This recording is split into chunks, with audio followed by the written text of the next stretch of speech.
All right, so what are we getting started with first? I think today we'll work on some core.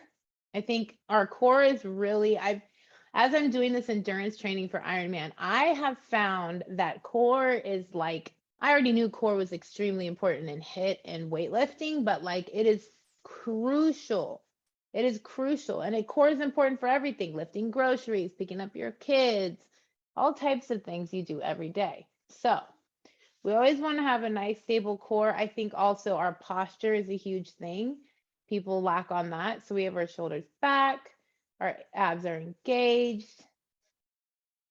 I like to breathe before I do any core workouts. Now, this is not high intensity. This is not for all you gym rats. This is to get your core stabilized. Stabilization is the name of the game here. So we're going to do some flutter kicks. So we're going to go on our back. We are going to raise our legs, go out. There you go. And do a little pointy. Put your neck down, point them both out and raise them. Pull from your lower abs and flutter. There you go. Now see Leonard here. He is flutter kicking his legs. He is not moving his neck. He is engaging his core the entire time. He is building his core stabilization. I want you to do 20 of those, Leonard, and or till burnout. If you really want to maximize your core stabilization and build those core muscles, push yourself to a point where you are shaking. Oh, are we shaking? No hands underneath the bum. There we go. Don't give our pelvis an extra lift. No, can I There you stabilize? go. Yes, there you go. And point your toes. Ballerina. Oh, there we go. There we go. Now stop. Now I want you to do scissors. So in and out. Yes, there you go. Scissors. Scissor abs. Ready? In, out. Nice slow motion, pointed toes. Abs are contracted. Neck is laying flat on the ground. There we go. You should feel this burning in your abs. You feel it burning? Oh yeah. Oh yes, yes, yes. See, Let me get 3 more. Then push your lower back to the ground. Push it down. There we go. And 2 and 1. Good job, good job, good job. Take a quick break. Okay. So now I want you to come up to a plank, a full plank, straight arm, full plank. Good job. So see how Leonard's toes are together, his back isn't arched. We don't want wide feet. That's a cheater move. We are not cheaters. We are succeeders. So we take our arm and we go out, up and out. Stabilize your core. Try your best not to sway. That is the name of the game. We're using every single part of the body right now. There you go. Nice, stable core, contracted. There you go. Keep going. Push yourself. What number are you on? I don't count for my clients. I let them count so they can learn to focus on what they're doing. Try not to sway as much. It's nice, stable.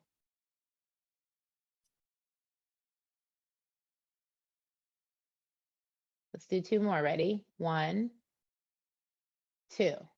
Now stay there. Now I want you to touch your shoulders. Shoulder taps. Same thing. Plank and shoulder taps. Rise up. Plank and shoulder tap. Plank and shoulder tap. There you go. Try to keep your, arch back. Straighten your back out. Stabilize your core. There you go. Straighten up. There we go. Put your feet together a little more. There you go.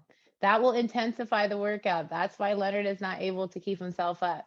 We're using this is a total body workout, but it's core dominant. Really, we have to use our core in order to keep ourselves stable, to keep ourselves up. This is gonna work the side. Oh, no cheaters, only succeeders. Put that foot back in. You can do it.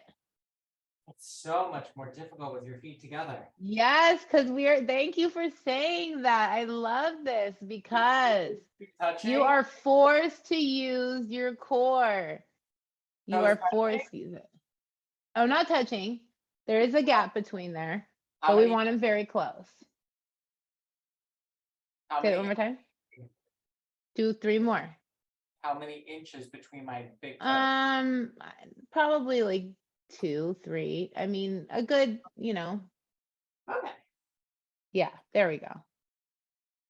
It's not perfect, but stabilize, stable. So use your arms. There you go. Stable, core. There you go. Oh. Yes. You should feel this in your obliques. You should feel this in your lower abs. You should feel this in your shoulders. Yes, great. Good job. Now let's go back on our back. We're going to do some toe touches. We're going to lay completely flat like Superman, but on our back. Arms out above our head, legs down on the ground, pointed out. Now you're going to take your right arm and touch your left toe. And when you come up, use your abs. Straight arms over your head. No. Straight arms over your head. Yep, there we go. Now use your abs, lift up, lift everything up, not just your leg. Lift up.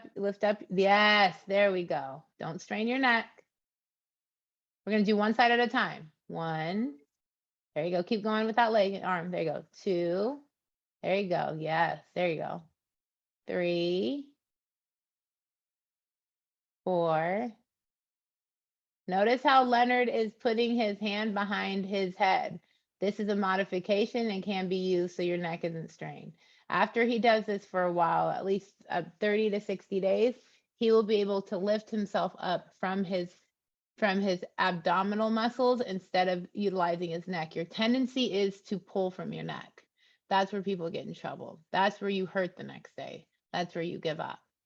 So when you pull up, you're pulling from your obliques, from your abdominal muscles, which are your obliques too, but from all your ab muscles. Okay, other side. Let's get the same side. We want one side to look like the other.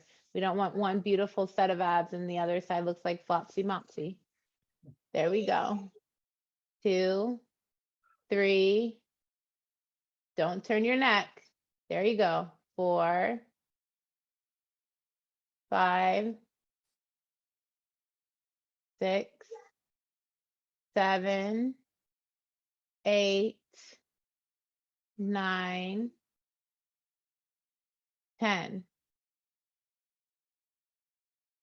There we go. There we go. Good job. Now lift your legs up. Lift your legs up. Speaking of managing children, my daughter's in the background making a video. Mom life.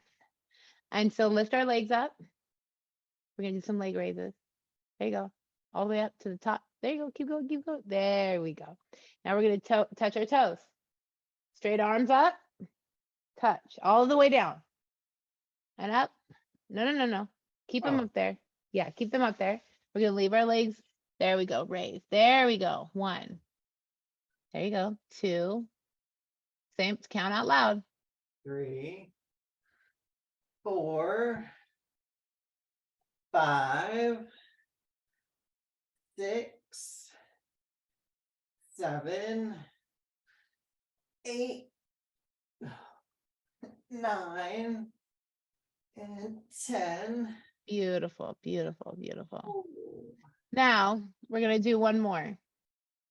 One more that my clients love to hate. So we are going to get on our side. Okay.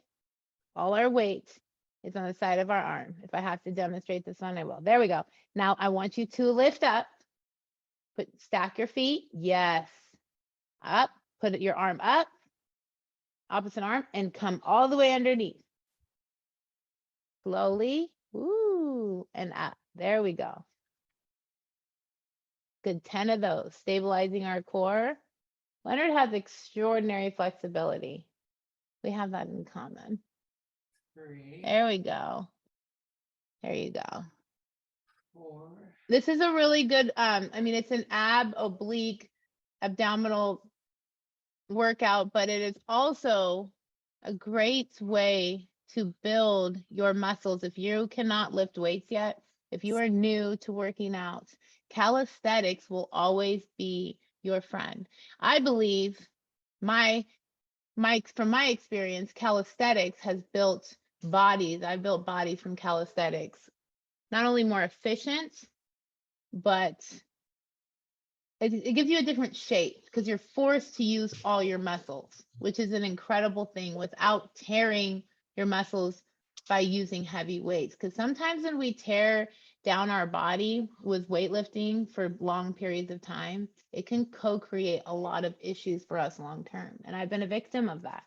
I've been a victim of, I have a torn meniscus in my right knee. I suffer from that. I tore a shoulder muscle lifting, and it just never has been the same. Now, if I would have done that move in a calisthenic way, more than likely I wouldn't have tore it because I wouldn't have the immense amount of weight on that shoulder. So I'm just, my opinion is calisthenics is such an incredible way to get in shape. That's why we like mat sweat, because you get That's your right. body, you get your mat, Exactly. and you get That's to all you need. During the pandemic, that's how I literally coached till I built a gym in a garage, till I got my clients what they needed. We just used mats and bands. That was it. And their body started to change. Now it's a very lean, sleek look. If you're looking to bulk up, of course, you have to add weight, progressive overload, but you know, it's a nice way for a nice sleek look. I think a lot of people really enjoy and like, and depends on where you are in life. So good job. Congratulations. So I would do that 4 to 6 times, and that would be an abdominal workout. So are you doing it like that, going through and then And starting going at back. the Yes, correct. Yeah. is doing like Called a sets? circuit. Yeah. So there's circuits. Circuit of, I think what we did 5 or 6 sets, and they're in each set. And we go back to the beginning of the circuit. And you'll have multiple circuits, circuit 1, circuit 2, circuit 3. And in those circuits, I have sets, and we keep going back into those. And I want to say one more thing about high intensity. I love high intensity. It gives you quick results, fast results. I'm really all about it. But if you don't incorporate things like this, where it's very calisthenic, it's very abdominal dominant, where you're building your core strength, that's why my Ironman coach like enforces it into our program and says in big bold letters in our personal training plan, do not miss this. Do not ignore this, because we want to run, we want to cycle, we want to swim, but you have to have the core stabilization. It is so incredibly important. It prevents a lot of injuries as well. It's so important. Yeah. Where you walk from, where you climb stairs from, Everything. where you bend How you over pick up your from. children, how Yeah. you get out of a car. Yeah. Simple things that you don't think about. Nice. So that would be a circuit? Yes. One Circuit of circuit. 5 or 6. Yes. Got it. Awesome. See, I even feel more alive now. My endorphins are running, right? Exactly. And you're going to want to do that 5 or 6 times. And you're going to feel great. The next day, you're going to be sore as sin. But after you can stay with your consistency, it will get so much easier. Then you'll need to add weights because your body will be plateau. So that's why people like, like 5 pounds, 8 pounds, 10 pounds. It depends. Depends on your level of fitness. Nice. So good. All right, cool. So that is kind of a preview of what a full-blown workout would look like an intense, maybe not even, you likely would not call it intense because Absolutely not for me. this woman cycles double-digit miles, 39 miles today. Today was 39 miles, and then I transitioned. I'm block training into a 5-mile run, which is light. coming back from COVID, I am forced to rebuild my lungs and my endurance.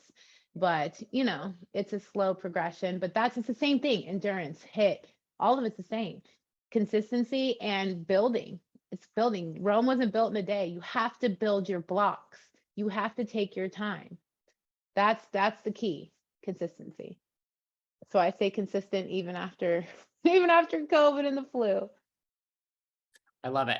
All right, so let's transition over and say goodbye to everyone here. Let's flip over to VIP and we'll see you right there. Bye, guys. Love you.